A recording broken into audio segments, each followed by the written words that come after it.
Hello, and welcome to another week of the Xbox Nord podcast, episode number 15. This week, we're discussing the return of Alan Wake, PS5 upgrades, Bioware, Marvel's Midnight Suns, and more acquisition talks from Microsoft, potentially. Before we start, if you've been following us on YouTube and watching our videos, don't forget to hit the subscribe page on our YouTube page. Hit the like button. Feel free to leave a comment down. Criticize me all you want. I don't care. I'll read it. You can also find us on audio only on Spotify, Google Podcasts. Just look for Xbox North Podcast. We're also on Reddit, Instagram, look for Xbox North Podcast, and for Twitter at North Xbox. My name is Andrew Ravindran, and I'm joined, as always, as my two best dads. You know, my sitcom soap opera man dads. Let's see, what should we start with? We'll start with Dan Robertson, because Dan, I'm so happy that you're playing like multiplayer games with me, and you're available to play finally, because you're so busy, and you look great, by the way. I love the goatee. How you doing? Wonderful. We've been playing a bit of that Splitgate. It looks like it's a very fun game because, very Halo-esque, but with portals. I'm loving just like putting a sneaky portal somewhere and hiding in a corner with my portal. That's and just people. Yeah. You loaded up on some kills that way. Yeah. That's been good. I started playing a bit of some Psychonauts 2. Yes. I've been working my way through that. Been playing a bit of Grounded again because it's been a while since I've been on there. Mm-hmm. They've been updating a little bit, so they got some new stuff, and we're getting a little farther in there. It's mostly our buddies, Ryan and Frank, getting through there much faster than I. Yeah. They get free stuff from them. They're carrying us. Yeah. I'm still super curious about that game, Grounded. It's good. It's pretty cool. It's but it's a bit terrifying with some of the creatures that come after you. Because they're really big. Spiders? Oh my god. Yeah. I'm not an arachnophobic myself or anything, but I know some people have problems with that, and they even have like a special mode to turn them into like blobs or something, I think. Yeah, the arachnophobia. Yeah. It's definitely fun. But when you get that wolf spider coming after you, it's got a lot of health, and it's like a 1 or 2 shot kill, unless you got like some decent armor on there.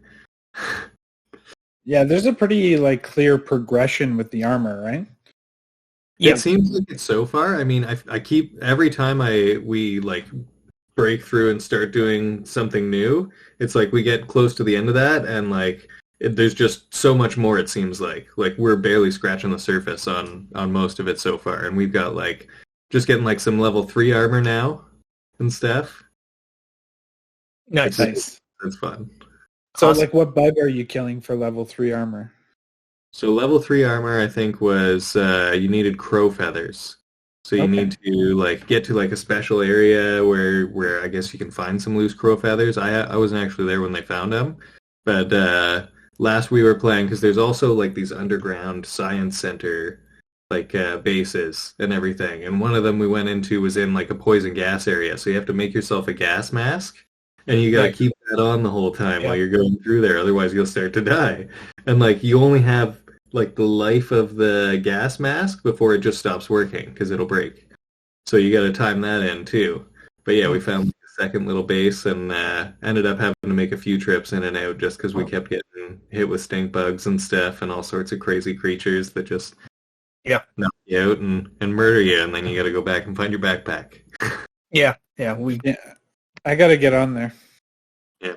We'll invite you. Yeah. I know we played like, when it first came out for a little while. Yeah. It's had a lot of great updates and changes. I mean, it's one of those games where I think early on that early access feel kind of kicks in, but then, you wait a few months and then there's some additions, and then you wait more and more months, and then now there's the Shroom and Groom update. I think that's what it's called, Shroom and Groom, I want to say. So much more stuff to do. Yeah, maybe it's a Shroom and Doom. Maybe it's a Shroom and Doom. We got to continue playing Halo 4 and stuff, so we got to go through that. Yeah, Halo 4 would be a fun... That's the gameplay playing right now. Yeah, absolutely, Dan. Yeah, we will be playing soon. Yeah. But that was a pretty fun level to play for Grounded. As well, I do have to say, we should try to do more co-op games together because co-op games would be a lot more fun. Because I think that's kind of like how we all started, like how we all kind of like connected, right? Through like co-op experiences, and I think Grounded is like that thing where you're just kind of mining a lot of things and crafting a lot of things, but there's a point where you're just kind of like you're also just when you're trying to just build something as cool as a house, it can be a really fun exercise. It can be a really cool learning experience. So I'm glad. Well, Dan, what does the Shroom and Doom update like bring? Like, what does mushrooms? I take it shroom, and they said they added like almost like a raid boss. Yeah, so apparently there's like, bigger boss guy. We haven't gotten to him just yet. But a bigger, meaner spider that is scarier than the already scary spiders. And there's some mushroom stuff added in. I'm not sure we've gotten fully into the DLC. I think we're still working our way up to that point. Yeah. But I think my only gripe with it really is that you can't just have a hosted game somewhere. So like all of you are working together to just like keep building up this one world. Like somebody's got to host it on one of their Xboxes.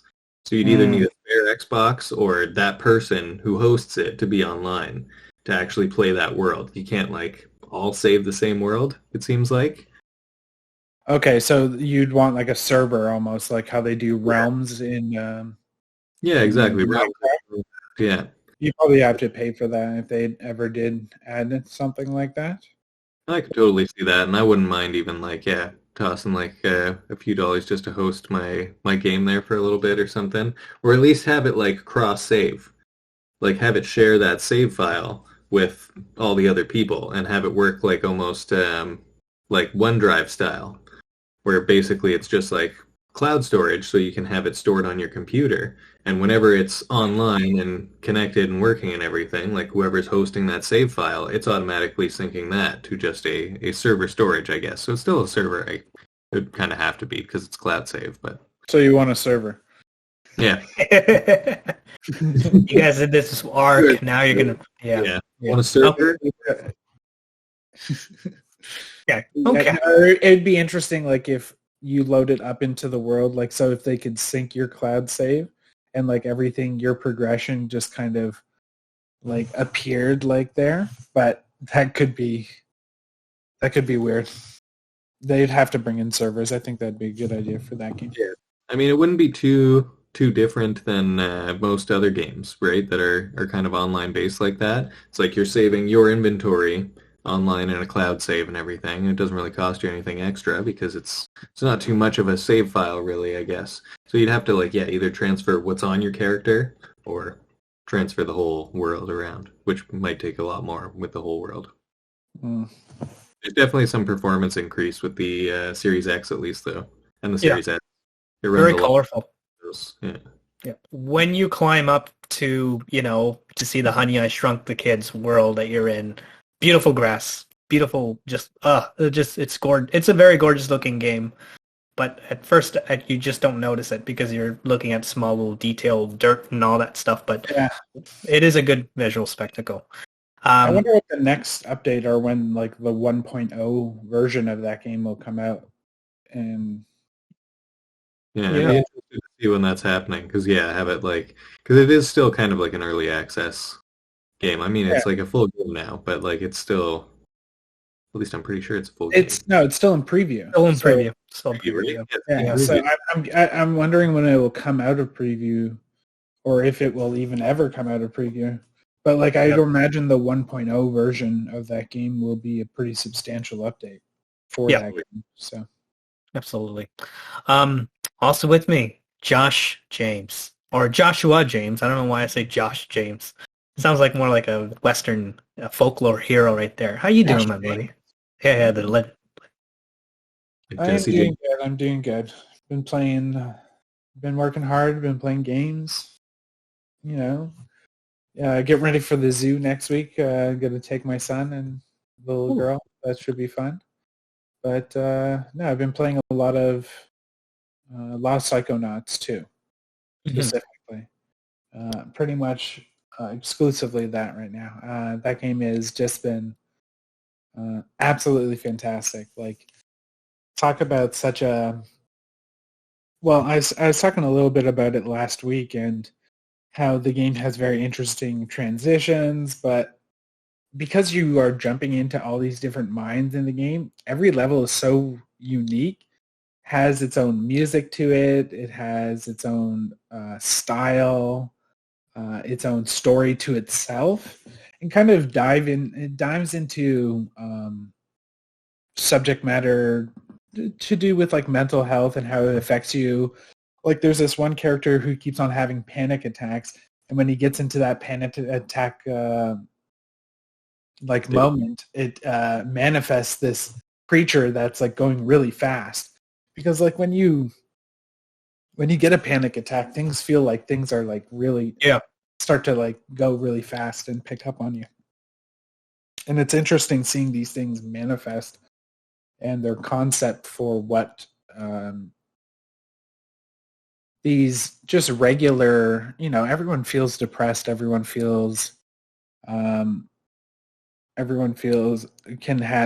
can have a panic attack. Life can be just, much sometimes, and it's interesting seeing a game, even with such a interesting art style, such a quirky art style to it, almost like a Nickelodeon TV show, deal with deep subject matter.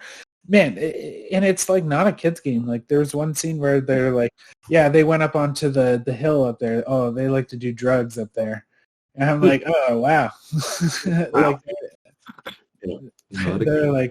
They're like really going for it. But yeah, it's some of the most creative levels, art style, just entertaining voice acting, lots of dialogue choice, huge hub world, tons of things to collect. It is even like I just got through the the first kind of big like level, and it was all like mouth related and everything because it's about like a dentist. You're in this dentist guy's head who's got a lot of different issues and everything, but you're searching for like his fears because he's afraid to tell you who his boss is, and you need to find out who he is. Oh yeah. You can like move on to finding out that guy and everything, right? And like, yeah, it was just cool. Like he's like, getting a procedure done, and you're like traveling through his thoughts and ideas, and like in and out of the scene of him giving his own dental exam to himself. Yeah, it's and how they try and manifest the environment based off of like he's a dentist. So the world has like teeth and just weird mouth-related stuff and dentist stuff, which is just for the first level for your introduction of the game. It is quite inventive. Yeah. Yeah, it is weird. But there is this psychedelic scene to it where it reminds me of almost like the Beatles' Yellow Submarine movie. And it gets super like weird and psychedelic, and that was like a really good level, and just like trippy colors, and it almost went cell shaded at certain scenes. There's another one where you're in this city and it's being like destroyed because you went into this guy's brain who like who's the guy in the bowling alley who's disinfecting the shoes, so he's obsessed with disinfecting stuff. So it's like a city filled with like bugs and stuff, and it's like getting poisoned and destroyed.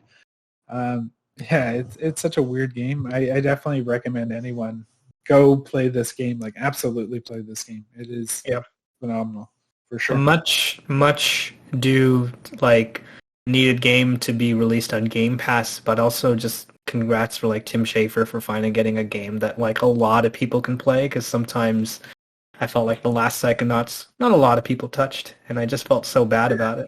And I always heard good things about it. Like I didn't know very many people who played it, but like I knew anybody who did play it enjoyed it. The game flopped, I remember, like when it came out, and I was like, oh, yeah. But I'd say my only gripe is like the combat's not terrible. Mm-hmm. I would say the only thing that makes the combat feel kind of off is that you can't cancel animations. So if you could just cancel your animation and dodge, but you always have to do the full thing.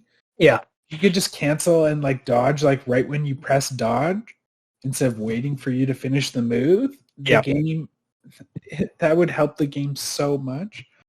Like it would feel really good. Technique.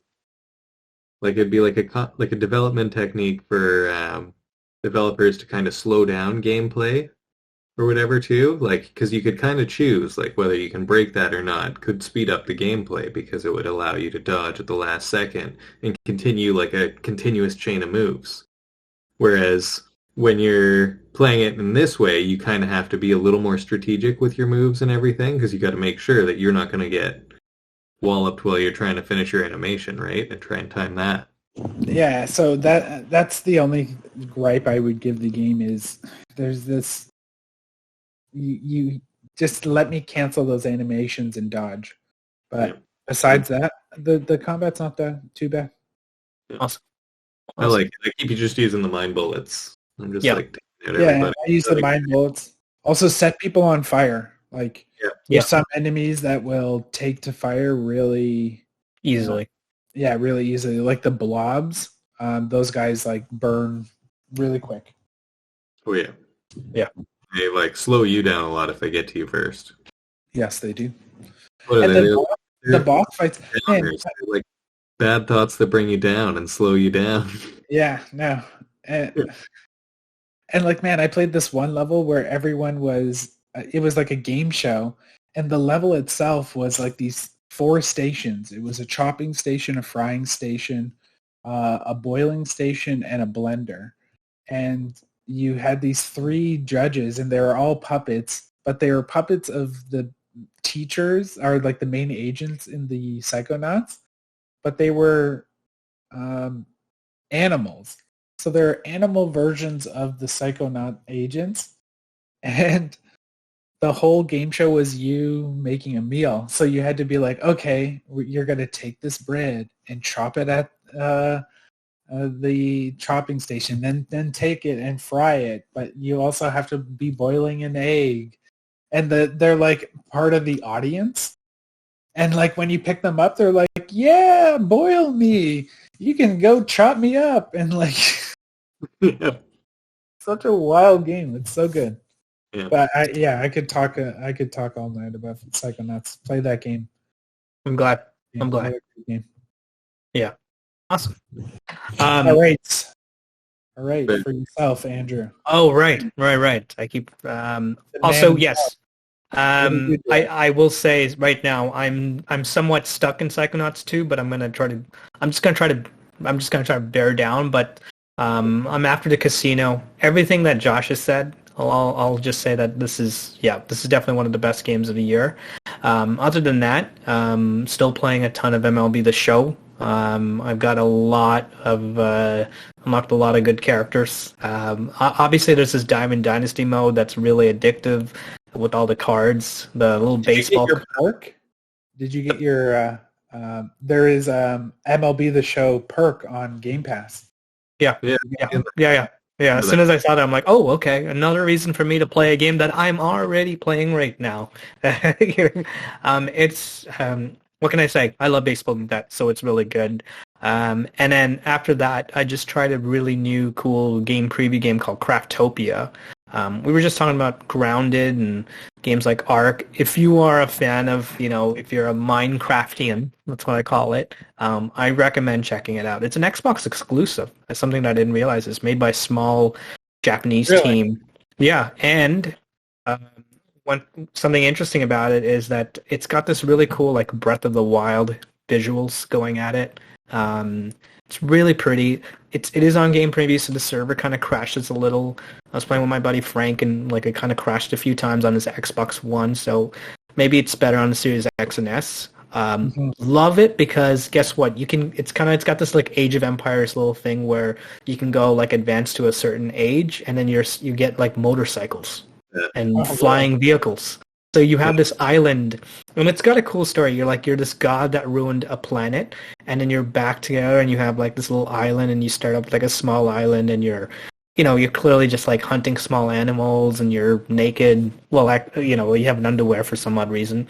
Really cool. Yeah, why and are they naked? Like, I remember being like, hey, where's the genitalia? No, it's my huge dong. Like, yeah. If you're That's old enough, you know that represent real song life. that I'm talking about. Anyway, but the thing is, once you start to go to like progressing like to a really good age, and you start to go to like other worlds that are huge. Sometimes you go to like a desert area that's got like whirlwinds. What happens is you find more cool resources, and then you're like, instead of like trying to build a house, you're trying to make a motorcycle, and you're going faster, or an airplane. Really cool. Lot of effort and a lot of grinding, so it's not for everybody. If you are a Minecraftian, I don't know if that is a word, but I think you would. I'm Pretty Minecraft. cool mix of stuff. Like, because you'd have to like craft your own food and everything, and you build these gates that you can just travel through and everything. So I played a bit of it myself too. And there's like you get a glider pretty much shortly off the bat. And my biggest problem with the game, it was absolutely terrible, was just like in the middle of my house, I had a campfire to make some food. And I kept walking through that campfire and setting my whole damn house on fire. Because the fire apparently travels with you. And so I burned down like half of my house before I just switched to stone. Go to the water. That's funny. I will say, it's another game preview game, so it's like, imagine the feeling of like when you got grounded when you first got it, and you're just like, oh, this is cool, but some more stuff needs to be added. That's the vibe that I got out of it, but I was just kind of like, okay, I'll come back to this again. I was just like, I enjoyed the sum of its parts, but this is not perfect. But I can see this game kind of like growing on to me if they do it right, if they fix it up. Yeah, I think they just have to find a way to make it mesh properly. Because like the problem right now is they've tried to mash like a lot of things into one game. Because you're on islands, like there's crafting, there's flying, there's advancing the ages like civilization. Yeah. There's dungeons. There's dungeons. And like it's RPG style, so like you're building up your character and getting all these like add-ons and stuff and everything, and like upgrading your weapons that you've got, and you can have magic spells and everything too.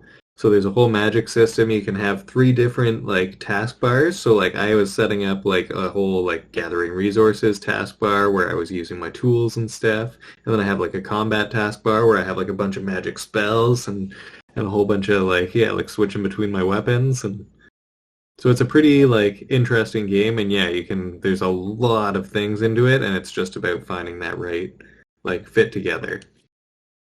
Sounds like a lot. It's a lot. It is a lot. It's from the trailer I've watched of it. It looks like a lot. Like can you capture Pokemon almost like? Right? Like that's just it. Yeah. There's so much. I think you can. There's farming. Yeah, there's some farming stuff too, right? Like it's farming. Yeah, you have to set up actual like farming beds and everything. Yeah. I built a cannon that I could just shoot myself out of. Yeah. I feel like you could probably build like boats soon as well, because there's too much. That's the problem with the game. You're just like, this game does a lot. It does some things really well.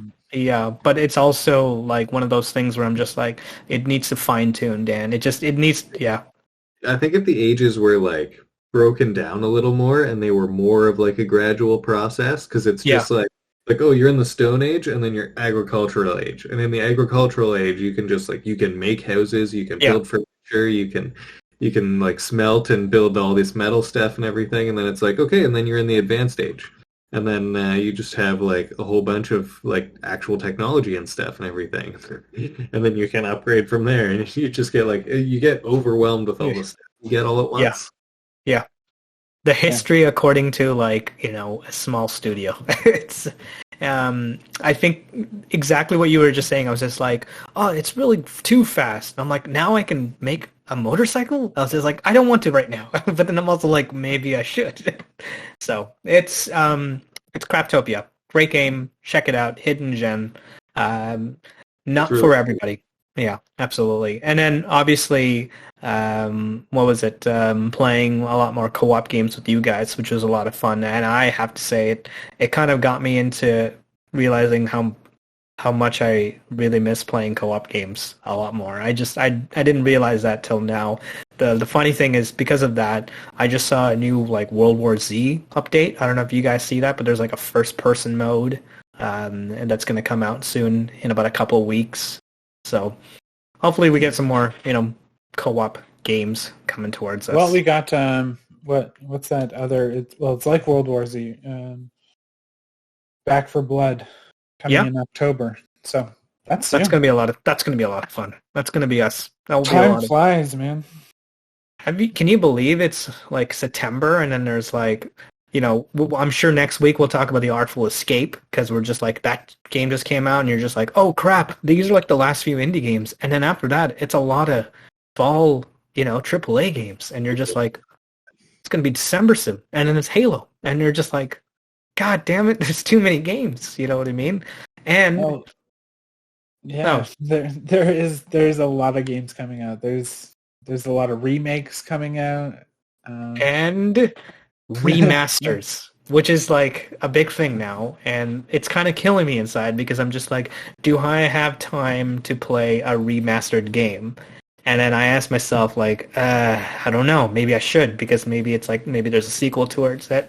But if you haven't found out, what we're about to go to is that Remedy Entertainment has announced Alan Wake is being remastered for the current generation of console, Xbox Series X and S, PlayStation 5, and PC. With this announcement and Alan Wake being integrated into the Control DLC, is an Alan Wake sequel imminent? I'm going to give it a wild guess and say yes. I would say yeah, or at least something in that universe. Yeah. Something that will like mesh the Control universe and Alan Wake again. I didn't know they were in the same universe until like somebody told me, and I was just like, "Oh, okay." And then I was just like, "Yeah." I was reading about that like early on, that there was like maybe some relation between it, or I think maybe even Josh was telling me about it. But I heard a little bit about like it was potentially in the same universe, and I think somebody eventually confirmed that, and then now it's like the DLC had come out, and like they're a part of the same universe for sure. What would you guys want to see out of this, like this remastered? Like I see that it says ray tracing with the flashlight, and I'm just like, I think about how amazing that game looked on the 360 and how awesome flashlights, like actually just how lighting worked in that game and darkness. Yeah, like lighting has advanced so much since the original Alan Wake, and I feel like they, for the time, was taking that even to another level. But things like ray tracing, lighting, and also ray trace shadows would go a long way in the game. I would love to see volumetric fog in the game. Just really like, I want to see the forest like dripping with atmosphere. I want to see wind. I want to see particle effects. I want to see, like, there was always this cool effect when you flash the flashlight on the enemies coming at you and they kind of exploded. I'd like to see that like at another level. But the game was creepy. And it was funny. This game, I played it and I remember talking to my wife on the phone and like being like, it was one of those nights when we were getting to know each other and I was playing the game and I was pretty much like narrating the game to her, and it was one of the nights we kind of bonded. That's awesome. It's beautiful. So it's awesome. And I remember like looking at it, I walked into a cabin and I looked out the window and somebody walks by the window and I'm like, oh shit, somebody just walked by the window.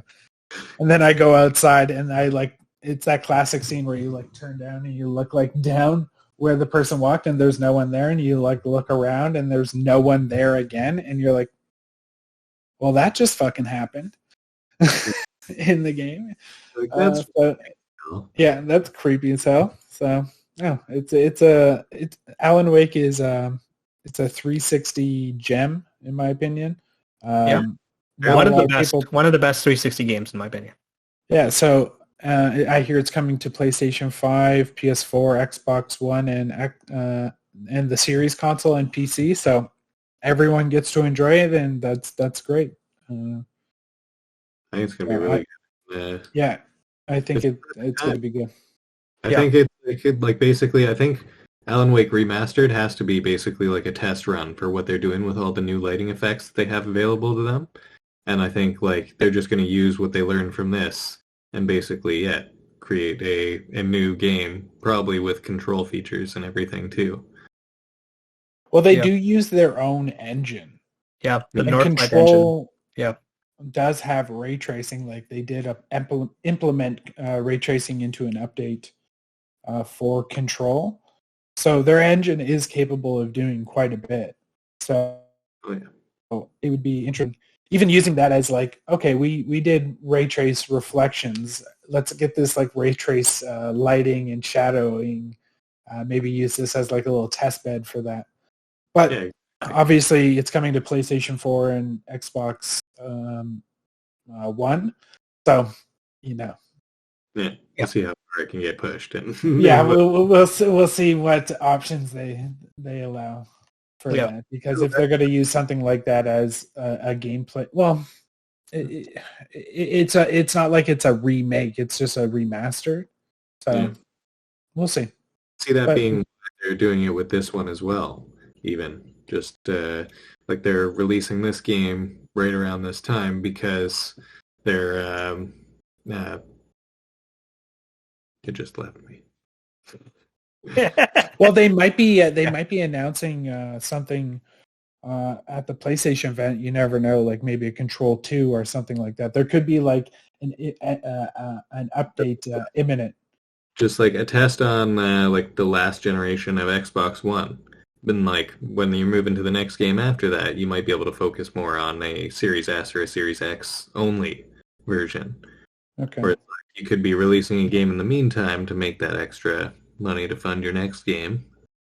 Well, yeah, no, like especially like if you already have they are an independent studio, right? Yeah. So they signed a publishing deal with Epic, but they're still their own. So if they have something that people want, which clearly people want a remastered, like people have been saying they want Alan Wake to be re-released, then, make a little bit of money, up the res on that, maybe update the engine on it and kind of go from there. Yeah. I'm curious who did it. I'm curious if it was Remedy, internal team, or if they got an external team to do it for them. Yeah. Possibly. I mean, they're signed on to make 2 new games for Epic Games. So, they have a lot on.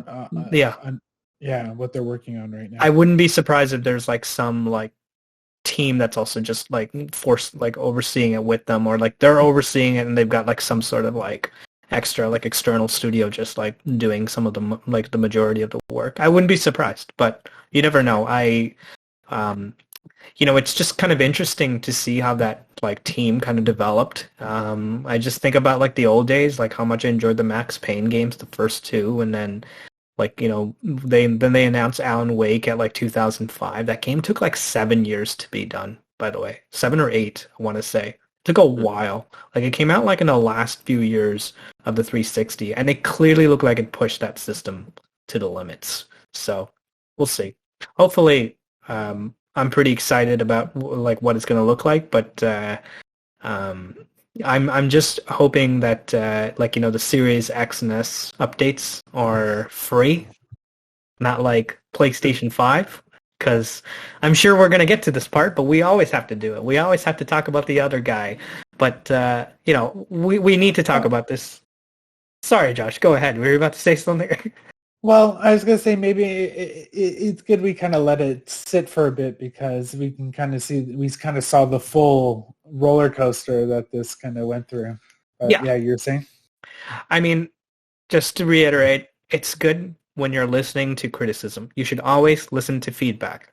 But anyway, moving on, we'll talk about this. Sony has gone through a bit of a roller coaster, as Josh said, the past week with introducing the rollout of Horizon Forbidden West pre-orders.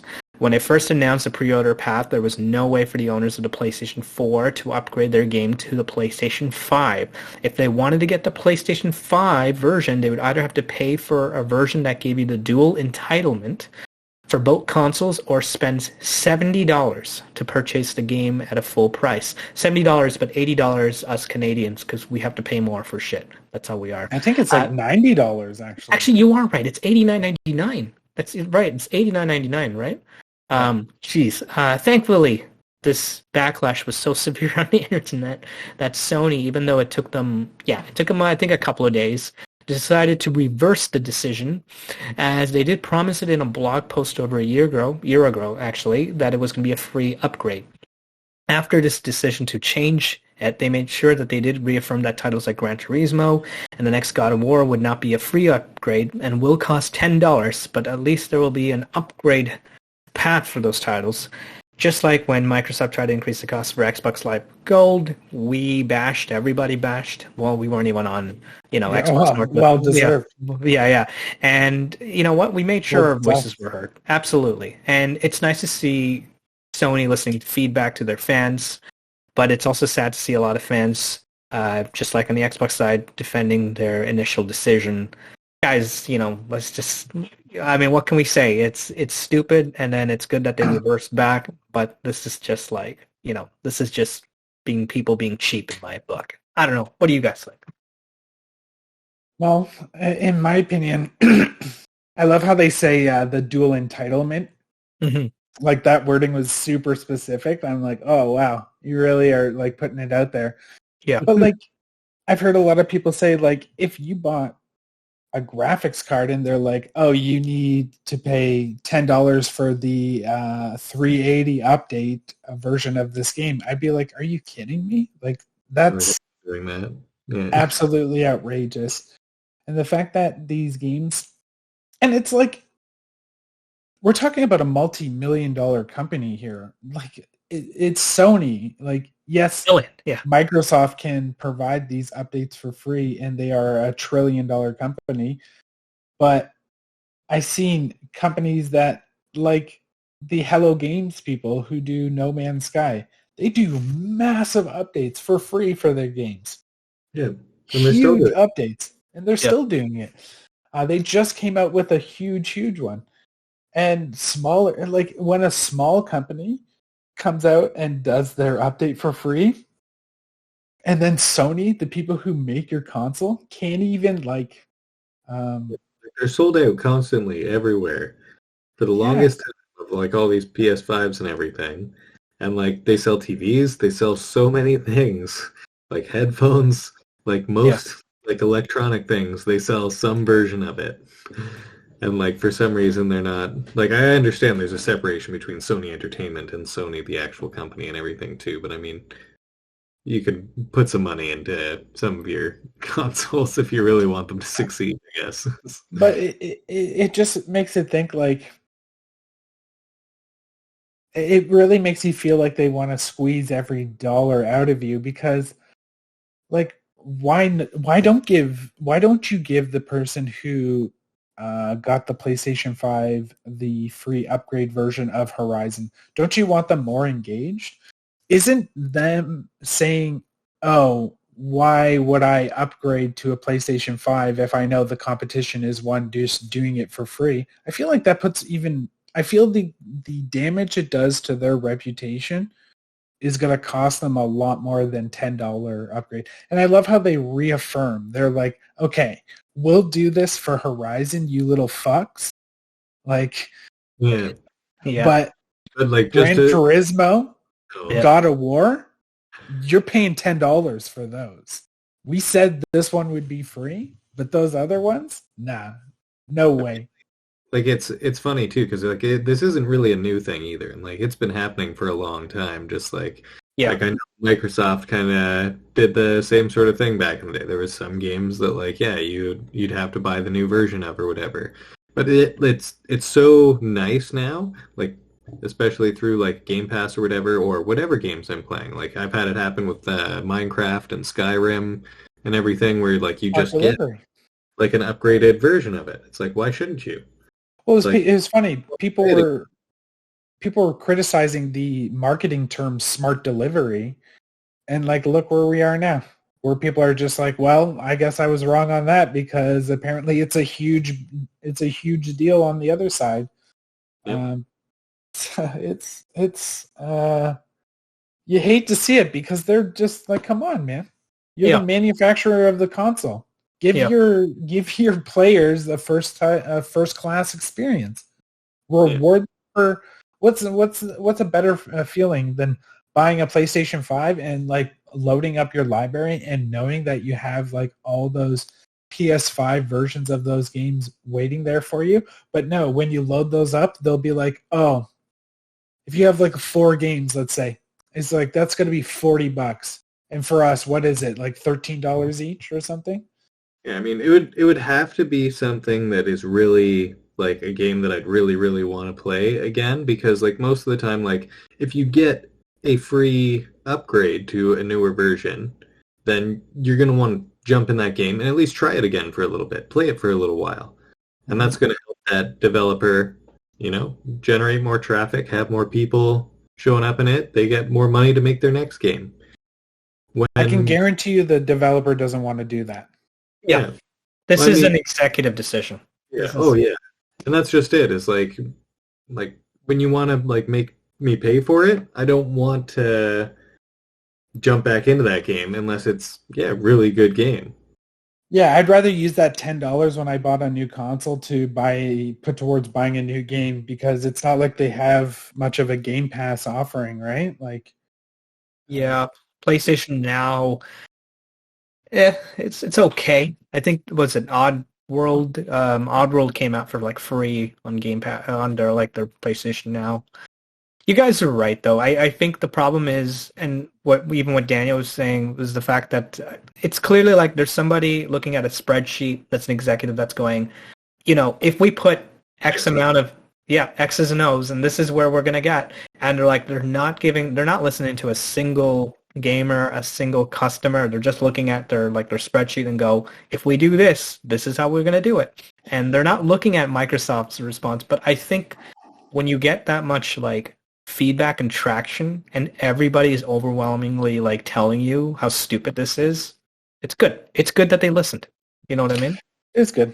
But I feel like the way they listened is also shows their arrogance as well. By just like reaffirming. It almost sounds like when you read it, it almost sounds like, okay, you got us. We did say that, guys. Sorry. You know? And then they're just like, but don't even try and play this with Gran Turismo or God of War. Yeah. Like, we are saying this right now. And it's just like, at that point, it's just like, okay, you can do this for free, but the other two you can't. And I'm pretty sure God of War and Gran Turismo, I think that might be their only next like dual like cross-gen games, or there's more cross-gen games in the works that we're not sure of. Probably don't want to say it. That's the problem. You know what I mean? Yeah, like that makes me feel like there's more cross games. Yeah. Cross-gen games. Did you guys promise that you were going to give those away for free too? Yeah. And you're just breaking more promises, or? Yeah. Remember the Miles Morales game wasn't really talked about, that there was a PS4 version until like quite later, right? Yeah, so they almost like were hush about that. Yeah, they didn't want you to they wanted you to buy the damn console and freaking get their $70 game. So well, good for them listening. Yeah, at this point, I think we have more next gen only titles coming out for Xbox at this point that are announced. Yeah, like I'm almost positive Halo and Forza Horizon are like the last two, because Starfield's next gen only, Fable's next gen only, Avowed is going to be next gen only. I think the next Worlds, you know what? I could see Outer Worlds 2 being cross gen, to be honest. Yeah. Just because of the scope of that game. Or they could go really big with it. You never know. But yeah, it seems like the way that $10 thing is worded makes it seem like there's more cross-gen games coming from PlayStation down the road. Absolutely. If Microsoft said they're committing till 2022, and it looks like PlayStation has like 2022 with, because I think Horizon's coming in February, if I remember. I don't think it's coming in the fall. I think it got a February 22nd, I think. Okay, so I'm sure they're going to put a lot of those games. Well, you know what? Publishers and executives are one thing, but if there's one thing that I like is when developers are also listening to themselves or are listening to, like what works and what doesn't. Moving over, there's been reports that Bioware is considering switching back to Unreal for their next Mass Effect game. I actually think this is important because I'm going to talk about why I believe this is important. Considering the original trilogy was developed on the Unreal Engine, this is an engine that BioWare seems to have a good grasp on, considering how impressive Unreal 5 has been, and we've talked extensively on previous episodes. I think it would be in their benefit to take advantage of these very advanced technologies to the new iteration of Unreal. With that in mind, it seems like this game is far out. Sadly, I don't think it's coming out till the next Dragon Age coming out. I want to give a little bit of my 2 cents of like EA. There was a time when like once EA bought everybody and they were like, okay, everybody is using the Frostbite engine only. And it makes kind of sense in like, cost and budget issues, right? Like outsourcing a different engine kind of costs a lot of money. And what they did was that BioWare, which was, constantly making games on Unreal Engine, Mass Effect 1 and 2, and all that stuff, they had their own engine as well. They just told everybody, like, make it on Frostbite. And Dragon Age Inquisition, which is a game that I like, I think it's a great game, but have any of you played it on the 360? I think I tried it on the 360. And like 20 frames per second. It's like Briefly. 20 frames per second. That game is, like, unplayable on the old gen. And I think if like the fights with the dragons themselves were really cool. Yeah, it's a great game, and the thing is, game. But when I tried it, I tried it on there, and it just didn't grasp me, and I'm sure that's why, at least partially. Yeah, I think I look back and I go like, I think that's where BioWare went kind of like. They were like they had to work on this engine. I know Inquisition got a lot of Game of the Year awards, but after that, all their games were made on like in-house engines. I think maybe the Old Republic was made on a different engine. It was made on like the Hero engine or something like that. But I think that was what started making BioWare go downhill. It was like they were using an engine that they weren't really comfortable with, but EA was telling them not to. And I think this is a smart decision. They're listening to themselves, going like, hey, we screwed up that last Mass Effect. I thought Andromeda just... Yeah, it had its issues, and I think maybe the technology was also affecting it. What do you guys think? I think we haven't seen anything quite as impressive as the Unreal Engine 5 in like any demonstrations on other engines and everything. So it's kind of a no-brainer for them to jump back into an engine they're a little more familiar with, and with such advancements that they've got going for them. Like, I'm sure there's other engines out there that are doing similar things and everything, but Unreal just seems to be like the most present in my mind anyways. And that seems to be like, just a great way to go. You're going to get so much detail and so many great lighting effects and easier tools to build the game. You can build it bigger and better. And I've always loved that style of game too. I had a lot of fun playing, Knights of the Old Republic, Knights of the Old Republic 2, all of the Mass Effect games. I can't wait to see the next one and see it run on Unreal Engine 5. Yeah. I've been a fan of Unreal Engine since 3. Like, as soon as I saw the first Gears, and then the evolution of that engine has been great. Actually, even Unreal Engine 2 was great on Splinter Cell Chaos Theory. So. Yeah, and like from what I know from when they were, from what I know from them using the Frostbite engine, they said it was like developing for an engine that was, the tracks were just being laid in front of you, just something not really designed for their kind of game. And it kind of makes me think what engine they're using for Dragon Age right now, because that is the one that's in development I'm curious if they are using Frostbite for that or if they are using Unreal. But I think it is Frostbite. It kind of makes you think all that work in developing their skills for Frostbite and then switching to Unreal is a waste. But considering how impressive Unreal 5 is, I think them taking advantage of Unreal 5 and what it can do would be more cost effective, even though they're having to pay a license to use it, than developing new stuff and just delaying things more. If they could fast track their project for switching to Unreal 5 because of that, like fast track Mass Effect, so we're not like waiting years and years and years for it. Not saying like I want them to risk their quality, but developing on an engine that's not really designed for their kind of game.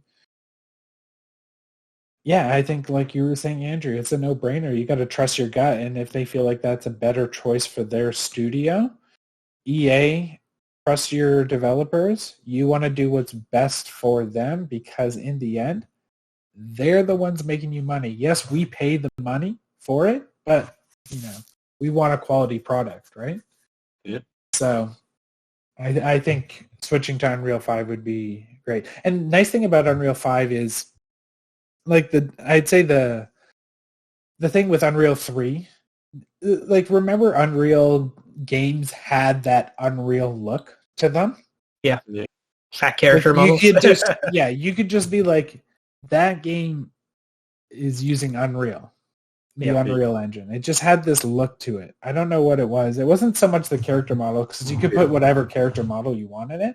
Yeah. But it was like, I don't know how textures rendered or something, but you could really tell, at least with Unreal 3 and I'd say maybe even early iterations of Unreal 4, that you could always be like, that's an Unreal game just by looking at it, which I found was really funny. But Unreal 5 is just like, it looks amazing, right? Like it is some of the most impressive tech I've seen.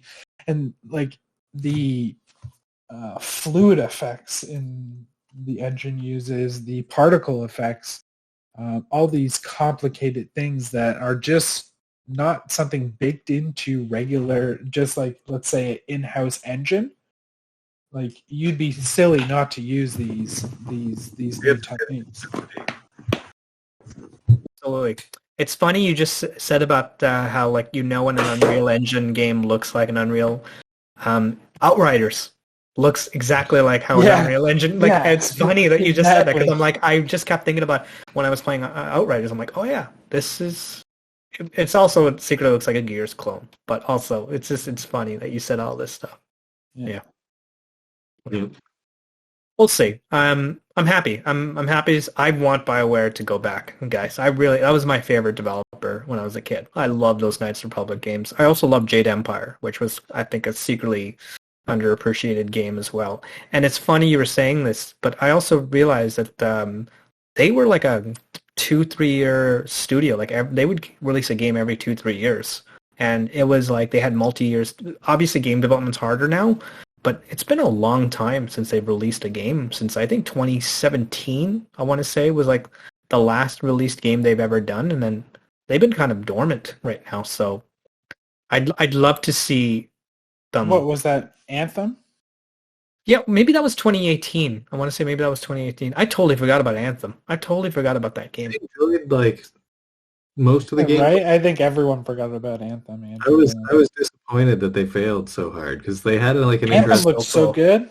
It looked so interesting. So interesting. So good and just like just loved like the speedy guy just flipping around and like through the whole world flying and everything. It was just like a nice, cool, comfortable gameplay. Like, kind of like Destiny on steroids, just flying around and like just way more vertical. Yeah, it had an iron. February 22nd, 2019. Wow, I totally forgot that game was released. I remember watching that first trailer, being like, "BioWare's back, baby." Never mind. We'll see. No. Yeah. Oh well. Maybe they'll be back. I'm really rooting for them, guys. I'm hoping the next Dragon Age is a great game. I wasn't the biggest Inquisition fan, but I loved the first two Dragon Age games. Those were great games. A lot of people loved Inquisition more. I did feel like I could barely play it on my old 360, and I remembered being like, I don't know what it is, but the Bioware look of games are not as fun as I remembered before. But we'll see, you know. Um, Yeah. well, speaking of, old school developers, do you guys remember Firaxis Games? You guys ever heard of Yes. Firaxis? I love this. XCOM. Yeah, XCOM. You know what? You know what my favorite game from them is, and a lot of people really need to play it. It's an old classic Xbox game, also came for PC. Sid Meier's Pirates. Love that Really, game. that's them? Yeah, that's them. Sid Meier's is actually founder of that company. So really great game. One of my favorite games when I was a kid. Swashbuckling pirate game. Anyway, right now they are working on Marvel's Midnight Suns. This game looks incredible. I'm all in for it. It's shaping up to be a fantastic take on tactical RPG that Firaxis has brought to the mainstream with XCOM and various other games. With the property like this and the appeal of Marvel, do you think this will bring tactics games to a whole new generation? I'm just gonna say this: tactics has been has been there for such a long time, like tactical RPGs, tactical battle systems, and it's always been one of those things that's like been a niche for some. I'm the guy that believes that this is like it can be great. It can be like a mainstay for a lot of folks, especially younger generation, because I think about Advance Wars on the original Game Boy and how fun that game was. I don't know if you guys ever played that game. I think even right now, recently with Gears Tactics, I love Gears Tactics. And I'm just like, I can use more games like this. Every game is becoming third person and first person shooters and third person action adventures and RPGs. And I'm just like, tactics. What we saw, which I believe was like a 20-minute demo, there was a really cool card system going on. I loved it. I'm in. I'm totally in, guys. I know it's like not everybody's cup of tea, but is it just me? It looks a lot of fun, and I don't know. What about you guys? I've always struggled with some of the card games and everything. I mean, like in real life with actual cards, I've spent way too much money in my life on card games. That's for sure. Like I remember, like all the way back when I was really little, and my brother was learning to play Magic the Gathering, and then like played some Dragon Ball Z cards, had Pokemon cards and Digimon cards and everything, and then like Yu-Gi-Oh cards and stuff, and then eventually had some like Magic cards of my own, and I still have them in a massive box. Yeah, I Keep still have those my forever, cards. dude. Yeah, don't sell it. I have the like a haste deck from thing, but my brother's cards from when I was super little. Yeah. They're great because you can, when you get to show them for like children, like they can get like it's a really cool like little passion hobby for people who are younger down the line. Because I'm sure down the line, like I'm sure like your kids are going to be used to some sort of new version of Pokemon or some sort of thing, right? Some sort of card-based system. But it's a lot of skill for learning. Like it's a really cool exercise. It's really inventive. It's like it provides a lot of strategy on it. I just think 52 cards, and you've got a like a million different games people have just come up with. Like just to stand. It'll be interesting them mixing the card kind of system into a tactics based like I almost look at games like that as almost like playing chess, right? Yeah, exactly. That's just it. It's like you get a lot of that feel. Mm-hmm. Mm-hmm. I'm interested in that aspect of it where I'll try it, but I've always found, it ends up being I don't have enough money for that many cards or enough time for that many cards. Yeah. Well, you know what the thing is with, and a lot of people say people who have Game Pass don't pay for games. You know what? That's kind of true, but I pay for my service, and if this will eventually come on sale or maybe on Game Pass in the future, I'll definitely try it.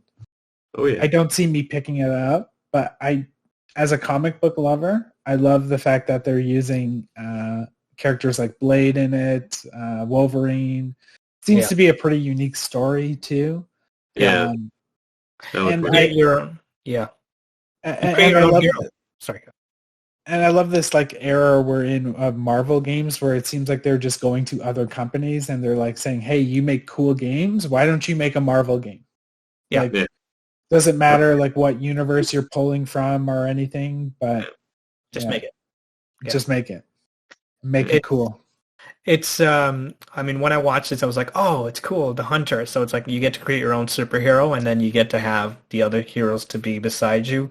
The great thing that I liked about it is that most tactics games are always like in a top-down view, and you're seeing like in God mode or like in a, this is like in a third-person mode, so you're not like the whole map isn't. So like there's some discovery elements, there's some flanking that could be made from the opponent, or you do it. Mm-hmm. So I thought that way. I was just like, okay, I think perhaps this is a great way for a new generation to look at tactics in a different way, because like a lot of tactical games, they just did that like top-down view, and you're just like, oh right, this is the game I'm playing. Like here's tactics, top-down view, looks great. But I was also like, it would be really cool if it was a little bit more third-person. And that way it's a little bit more, just more intimate. So looks cool. We'll see. You know what I mean? I don't know. Yeah. And hope not gaming coming to Game Pass, but maybe it will. I think it's a game that probably will come to Game Pass down the line, because there's probably... Who's the publisher?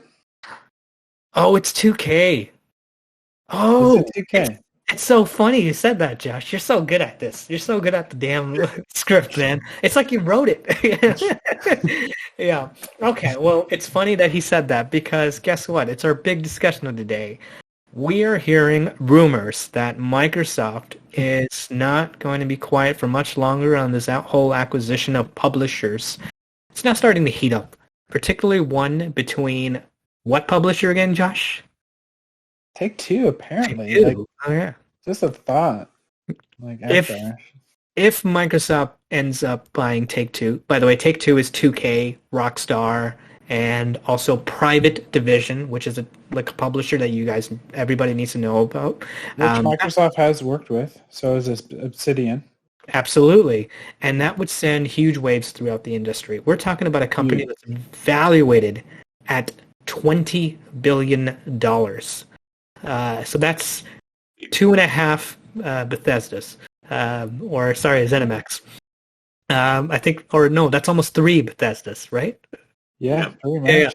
Yeah, and has some of the biggest properties under their belts. Small games like the 2K series, an indie game like Grand Theft Auto. If this, nobody plays that game, just a bunch of 8-year-old kids, right? If this is real, what do we think? If there is a publisher Microsoft should pursue, who do we think? I want to hear everyone on this, because then I'll tell you my opinion. But yeah, what were you saying? Sorry. So I just want to say something. Phil Spencer has a talk at the end. So keep this in mind. Phil Spencer has an actual talk at the end of the month with the president. If I'm pretty positive, the president of 2K. It's like a one-on-one talk at the end of the month. So, wow, that's weird. Yeah. Yeah. So you're saying, Dan? That's interesting. Yeah, that's interesting, right? Well, it's like man, you get Take-Two and you get Bethesda all together and everything. That's like 90% of the games I put most of my time into. Like I'm sold. Like Grand Theft Auto and Red Dead and. Yeah, you throw all that stuff on Game Pass for me, I'd be happy as a clam. Red Dead Redemption 2, one of my favorite games of all time. Sorry, go ahead. It makes me think, so what would the reasoning be behind this, besides obviously getting the biggest game and probably having the 2 biggest games under your belt, Minecraft and Grand Theft Auto? Imagine that. But why would they buy Take-Two? It makes me think that they are getting too... So the only thing I can think of the reasoning why they would want to buy Take-Two is to buy a publisher that can manage more developers for them. So they have their Xbox gaming studios that have their like 23 studios or like even 15, not including Bethesda. Have Bethesda manage themselves, and then also have Take-Two, and then Bethesda can take on more studios under their belt, and Take-Two takes more studios under their belt, and instead of Xbox studios growing even more studios, and then then they have like I think it's like that one guy, I forget his name, is managing all those studios right now. It's like it becomes too much, right? Yeah. So I could see them buying Take-Two to almost take on that greater role for them. But it's a rumor, right? Like, we'll see. Yeah. To the other question on here, what publisher I'd like them to pursue? I'd like them to buy Sega. I feel like Microsoft could put some more energy into Sega, like bring them back in a sense. You know, Well, have them be a platform, almost mascot holder to a single platform again, right? Yeah.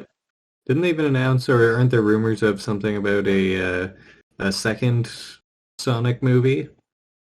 Yeah, well, yeah, they already finished filming it. Yeah. The first one was a hit, by the way. The first one Yeah. was a big hit. It's like a It's on Amazon Prime. You can watch it. Yeah. You're I should watch everything, you know, like you're getting the attention from the movie side, the cinematic side, and everything, and you're doing a great job at it. Like they listened to like the fans and everything, and made him look like Sonic. Yeah, remember how he looked before? Oh my god, that was outrageous. Oh man, Holy. that trailer was ugh. Like I'm all for like creative like pathways and doing your own thing and everything, but at the same time Sonic's just like he's got to have those massive oversized eyes that just take up about this much of his face. Well, and I think getting away from the Take-Two acquisition, because like, come on, do we really think that will happen? But there is that talk at the end of the month, so we'll see. But I feel like Sony clearly has Square locked down. Yeah. Like we get the cast-offs from Square. We get the games Square doesn't really give a crap about, right? Yeah. Like we don't get the Final Fantasies. We get the Outriders. You know, we don't even get the Avengers, right? Yeah. So I feel like Sony has them on lock, especially the fact that they just announced a ton of Final Fantasy games coming to PlayStation Now. So they clearly want PlayStation Now to be the home for Final Fantasy. They just want PlayStation to be the home for Final Fantasy. And I feel like Microsoft has a good opportunity, especially if they acquire Sega, to make them the home for Persona or the home for the Yakuza series or Sonic in general. So I would like to see that. That's the publisher I want. You know what's funny? You could probably buy Sega for like $1 or $2 billion. Yeah, for real. Like you know, instead of 20 billion, you could probably get them for 1 or 2. I will say there's one thing to add, that the Take-Two CEO has criticized Game Pass like constantly. He keeps going and like, it's just not sustainable. It's just like, how are you going to make, like he has said it a few times, like I just don't see us releasing day one. Microsoft keeps acquiring stuff. Like, I mean, they must be making bank because they're just like investing in this like no tomorrow. Yeah. And seems to be working out for them so far. It's funny because like you hear them criticize it here, but they also praise it here and there. They talk about like huge sales spikes for like Grand Theft Auto. Like when they announce it's leaving the service, they get like a 40% like sales spike on the platform. So they're clearly, they might see it as a sustainable thing, but they might not see it as something for them to put off the bat. They probably look at it as more like, okay, sales are dipping on this game. Let's talk to Microsoft about a Game Pass deal. You know, reinvigorate this. Oh, the sequel for this game is coming. Let's put the original one onto Game Pass. They can almost use it as their own marketing. It's basically like a blockbuster. You just exactly. go and like tossing that game in there for a like somebody to come and pick up, like take for or stroll for a little while, you know, because eventually it rotates out of there as well, and it'll come through, and that's just it. Is like that exit spike creates a big generation of sales. They also get like way more traffic as soon as you get in. So it's a nice in and out, why not do it sort of thing for, a game that's it's on the outs or hasn't been getting much traffic lately. It just, reinvigorates everything. Yeah, and like I feel like people like forget. And like, you can buy games on Xbox. You can buy these games on Game Pass. Everyone thinks, oh, people don't buy games. Well, I don't buy a lot of games these days, but I do. Like I said, I pay for my service, and it's not like the developer didn't get paid, right? Like they took the deal for a reason. It's just like when they develop a game for a publisher, the publisher pays them. You can say it's almost like a similar kind of deal as, especially probably towards like an indie dev. They almost probably look at Microsoft as, these guys just funded our entire game. Everything after that is just like gravy, right? You keep hearing about the production cost being covered. Like that is huge. That's huge for an indie developer. Yeah, so you cover the production costs of the Xbox and like my other versions, and I slap it on other platforms. I get a huge like bump of press and people talking about it and people streaming my game because it's on Game Pass. I bet there's like full channels on Twitch that are just people who just play Game Pass games and stuff. I'm even thinking about like doing a series on our channel where it's just going through the releases of Game Pass games really quickly and just being like, this is worth your time, this is not worth your time, or something like that. Like, please do. Yeah, I know.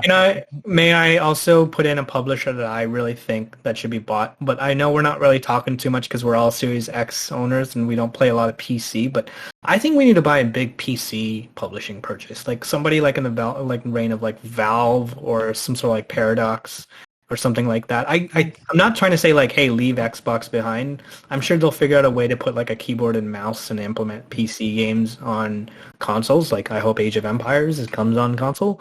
I feel like Bethesda was that purchase though, almost. I kind of feel like they want that PC crowd that's also in the Asian markets. You know what I mean? Like, because PC is played a lot in Russia. It's played a lot in China and Korea. Like I think Microsoft is trying to get that 4 billion gamers. Just getting Take-Two. Okay, Take-Two is very important, but don't you think like maybe they're trying to figure out to be like going after also other types of different versions of the fish instead of like the same type? I think they're making it easier for themselves to do because they're just making like Windows 11 more like the Xbox Series X. And vice versa. Like they're slowly merging into kind of one platform. And when you're doing that, then it makes it extremely easy to port the games that all the PC publishers are making already right over into Xbox. And make that a Game Pass or include it in the Game Pass Ultimate and have it for both. And that's just it. Like they also need to, once this cloud streaming is finally out of beta, you have to allow me to purchase full games that are not in Game Pass and let me stream it onto a device. Because once you allow people to do that, that's when the floodgates are open for them. Oh yeah, absolutely. Anywhere on anything and play it at least mostly reliably.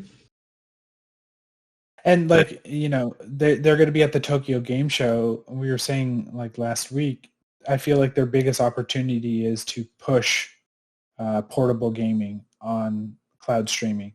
Push that hard, man. Yeah. I wouldn't even be surprised if at the Tokyo Game Show they announced the little streaming stick. Or, I could even totally see them announcing that this week or even early next week just to kind of offset the amount of news that will be coming out of Sony Showcase this week, which is going to be exciting, man. It's going to be really exciting.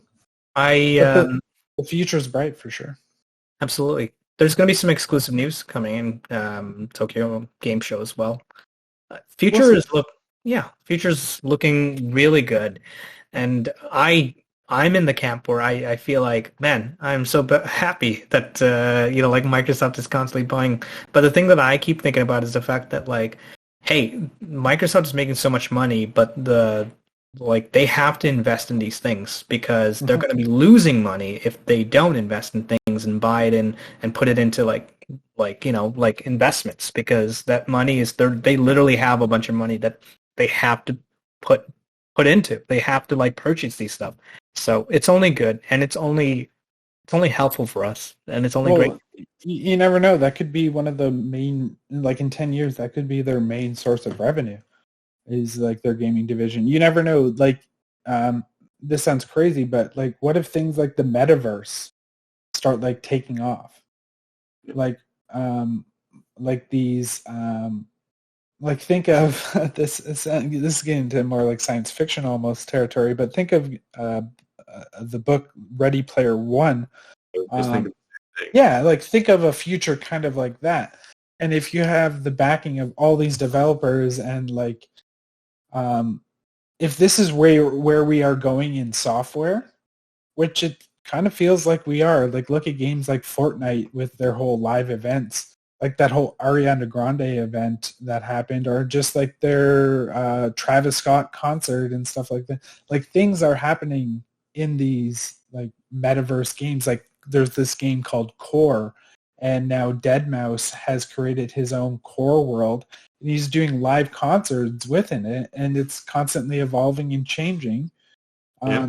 So this is where things are going, and I can totally see them buying a company like Take-Two and going all in, because if you buy a company like Take-Two, what better game to make a metaverse game like that than Grand Theft Auto 6? Yep. That game is already, right now, essentially Ready Player One, but with a controller. Oh, yeah. Right? And I can't wait. Like I was saying, they're going to be merging basically Windows 11 and Xbox. They're very similar in their architecture and everything, at least from what I understand of it. Well, and the Xbox can even do more, right? Oh, yeah. And I think that's part of the reason why they're not worried about VR or anything like that. Like, go ahead, develop your VR. It's the best it can be right now on PC and everything. You're going to get the best experience for VR on there. As soon as, like, games are starting to be made for Windows 11, or the move to Windows 11 becomes more of the norm, or 11.5 or whatever it ends up becoming, then what's the difference? Why not just run VR on my Xbox now? And all you'll need is a little adapter to plug in all the equipment. Or yeah, I think all that stuff will come.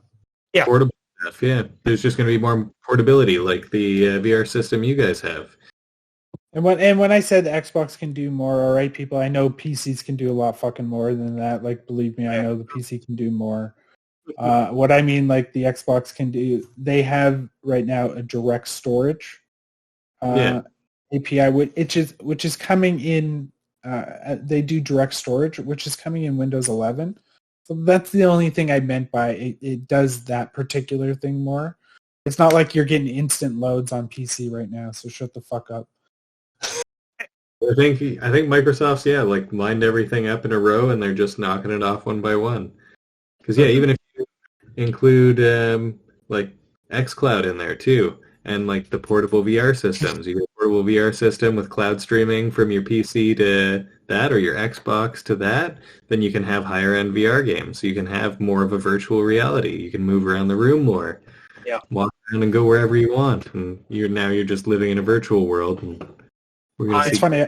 I was playing Psychonauts 2 on my laptop, and I was checking out how quick it loads up, because it's using like a SSD on my laptop and stuff. And then I played it through xCloud, and it's so much faster through that. God, I can't wait till PC has that like direct storage built right into, and like developers start taking advantage of that, because that instant loading is really nice. It's really, really nice. Games are going to be platforms, boys. They're not going to be just experiences. They're going to be their own platform. That's pretty much it. I feel like, like it's going to be, like I said, almost like Ready Player One, where like it's all about that in-between world. Yeah. The in-between the game world. In-game events. Yeah, the in-game events, no. The hallways to the games that the hubs. The lobby we chill in before we go and play like Call of Duty down the street in this weird building, or like Halo over here. You'll hear me eating dinner, and you're just gonna have to get used to it. You're gonna be like, okay, well, because it's a hub now, and it's like, okay, I know he's chewing, but he's just gonna keep eating, and I'm gonna be like, imagine that. Imagine one of your good friends is playing video games with you, and he just starts chewing in your ear. Imagine how nice of a friend you would need to have to do that. Yeah, I just want to give everybody a heads up who's listening to this. I've never done that in my entire life to Josh. Nope. Ever. Not a single time. Even if it's like an important game and like in the middle of like a mission, I've never been like hitting like the plate of a spoon or like a fork and just that ting sound never hurt. Nope, not in me. The sloshing and the smacking of your lips. Yeah, it's okay. Yeah. I bought this damn headset so I can do this and that. Sorry folks. Whoever can see it. I thought about you, Josh, when I got that. I was like, I'm gonna think of I'd say yeah. At least your headset's working today, so. I know. Actually, I figured out the issue. All right, folks. That's all for this week. Just giving everybody a heads up. Next week, our episode's going to air on Wednesday. It's a special reaction to the PlayStation Showcase. Yeah, that's right. The Xbox North team is going to watch the other guys do it. Yeah, I'm excited. Well, because 75% of it is going to be on Xbox, so we got to see those sweet Xbox announcements. Absolutely. Because it's always like there's always that article like that shoots up 2 hours later that says, "Don't worry, these games are all coming on Xbox too." Yeah. So it's just like it's sweet. Yeah. What's that? There's that like marketing where it's like it shows the Xbox version or like the PS version, and then like you get those fanboys that's like, it's not coming for your system, and I'm just like, and then you go on Wikipedia and you go, oh yeah, it's coming for everybody else. You're fine. Don't worry, the cross-gen games that will be across platform, ours will just be free for an upgrade. Enjoy the $10. Enjoy that extra. Enjoy that HD rumble, It really immerses you in the game. Yeah, when you go to the settings and the first thing you do is shut it off. Yeah. We're also I love a trigger on my game fighting me. Yeah. Just giving everybody a heads up. We're not going to watch the showcase to bash. We want PlayStation to succeed. I want PlayStation to succeed. If we all had like tons of money, I think we'd all own every system. What? I do like talking a little bit of shit sometimes, though. It's good. It's good fun banter, man. It's what's much do needed. You need competition, and you need to, you just need it. After tomorrow, PlayStation wins, right? Yeah. Like that's just the narrative we'll have. After tomorrow, we lost. It's all done after tomorrow. We're fucked, dude. Xbox has no games. Xbox has no games. Okay, we're gonna show a CGI trailer for something and be like, "Did you see that gameplay? Oh my god!" Yeah. But no, Sony sets the bar high for their single-player games, even though they're fairly similar across the board. Third-person thing. That's all I'll just say. Third-person guy walking, maybe a lady. The best version of those third-person guys. Yeah. Oh yeah, but make sure you can't run. You have to like slowly walk and just enjoy that third person echo. I don't know. I never really liked the gameplay for Naughty Dog games, but that's going down a different. That's you play Gears of War third person shooter, and you're like, oh, this is how it's done. Okay. Yeah, you want to change stuff before. Okay, all right. That's it for tonight. Before it's tonight, we're airing it out in the afternoon. Before we finish, if you've been following us on YouTube, please hit the subscribe page. If you want following us, hit the like button. Leave a comment down. If you're a PlayStation fanboy, criticize us all you want. I'd love to hear it. You can also find us in audio only on Spotify, Google Podcasts. Just look for Xbox North Podcast. Also on Reddit, Instagram, look for Xbox North Podcast. And Twitter at North Xbox. I'm Andrew Vindran with Joshua James and Dan Robertson. Thank you for watching Xbox North Podcast. Thank you. Bye-bye. Yeah. Take care.